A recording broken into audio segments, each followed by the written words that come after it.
Okay, so in this video I'm just going to create the assembly for the corridor. So I'm going to click on assembly up here, create assembly. We'll just call this let's say 6 meter access road. Click OK, click a spot to insert it.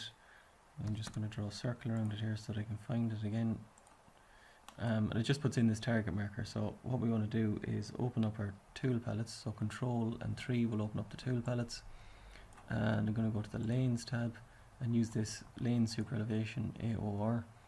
So I'm just going to select the left and right side of the target marker, and it puts in those two lanes either side. Now I'm leaving the properties of it as they are for the moment, and what I want to do is just create my corridor now and then show that on the cross section. So I'm going to go to corridor here, and we'll just call this road 1. So alignment and profile, road 1 alignment, road 1 design profile, the assembly is one we've created, target surface, you can set existing top, but it doesn't really matter at the moment. We don't have any assemblies that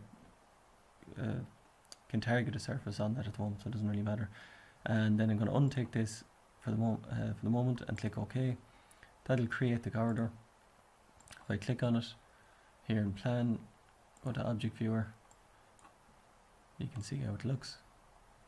Okay, so not much really to look at yet, but I want to show that on the cross sections. So to do that, after you have the cross sections created, I'm going to click on sample one of the sample lines here in plan, then go to sample more sources and add in the corridor. Okay, and that shows it on the cross sections. Okay, so to change the properties then, and make my road 3 meters wide with a 2.5% crossfall, what I can do is select each of these lanes, and in the properties here, the AutoCAD properties, I can change the width and the crossfall, and what you'll notice is that changes it on the assembly but doesn't change it on the cross sections. Okay, and the reason for that is that the corridor is set by default not to rebuild automatically. So in the tool space here, if you scroll down to corridors, you'll see your corridor and it's out of date, the exclamation mark there. So you can right click on it, you can rebuild it manually or set it to rebuild automatic. So I'm going to rebuild it manually, and then you'll see this updating over here on the right hand side. Okay, so we can continue to add elements to our assembly to make up the full road section. So in the tool palettes then, I'm going to go to the UKIE design tab, and I'm going to scroll down and I'm going to add a curb. So I'm zooming in, I'm clicking the outer uppermost point in the assembly. So it adds the curb. Its attachment point is incorrect, so I'm going to change that. If I click on it, after you've added it, go to properties, set the attachment point to front face. That attaches it correctly. I'm going to put a footpath in,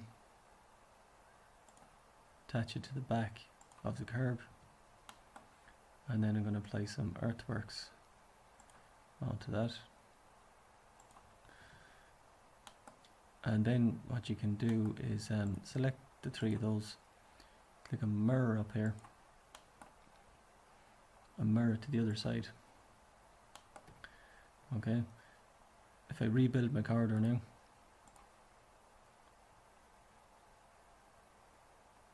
it adds in the curbs and footpaths but isn't doing the earthworks.